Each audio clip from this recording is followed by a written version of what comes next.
All right, welcome back. Here's a great loop example. It's going to show you something a little different.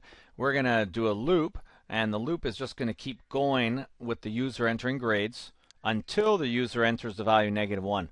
That's when we get to quit the loop. And when the loop is all finished, it's going to tell us what was the highest grade that the user entered. So maybe they enter 3 grades, then they enter -1 to quit. It'll tell us the top grade. Maybe they enter 1,000 grades and then hit -1, and then it's going to tell us the grade. So here we go. I've got a variable for grade. That's the user is going to be entering that. And I've got a variable to remember as we go along what the top grade is. Now, what kind of loop am I going to do? Well, I have to ask the user to enter at least 1 grade. So I'm going to do a do loop for this one. So let's do the following. Okay, let's get them to enter a grade. So grade is user input dot get integer enter grade -1 to quit. Okay, so we got their grade. Now, when they enter this grade, let's just do this for now. Let's just forget about the top grade part, and let's just work on quitting when they enter -1. So when I go to do my while condition here, this is where I have to decide whether I quit or not. And all I have to do is say, hey, repeat, as long as they didn't enter -1. That's just a simple while grade does not equal -1. And so that condition, nice. Let's give this a test before we try to fiddle with top grade.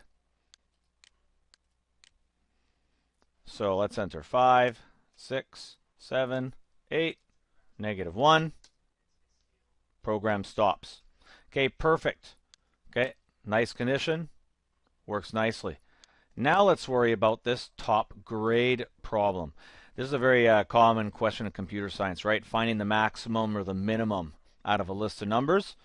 Basically what we want to do here is bring in some of our conditional statements, our if statements from before. And now that they've entered a grade, let's just ask if they're beating whatever our top grade currently is. You'll notice here I set this top grade variable equal to 0 right at the beginning. And so that's sort of nice.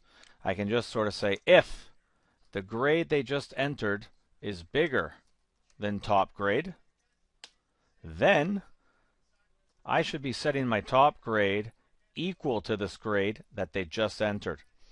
Now you can pause the video here, take a look at this until you convince yourself that as this cycles through hundreds of grades, anytime the user enters sort of a new top record grade, the top grade variable will be set equal to whatever the user just entered.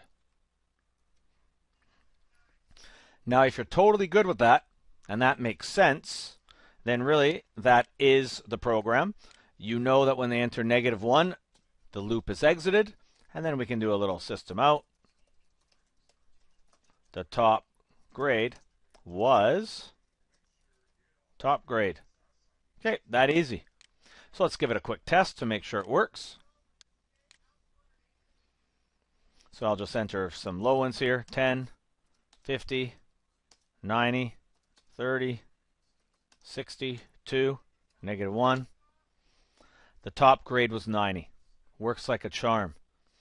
Remember, you can still do things like use your debugger, right? You could put a little debug line here, run it in the debugger, watch what it's doing as it goes through if you're not convinced this works. Thanks for watching. That's top grade. I think we only have 1 or 2 more sort of example ones we're going to show you that also have something a little unique. The unique part of this one was the stopping of the loop is controlled by the user entering something inside of the loop. All right, so that was different. Thanks again.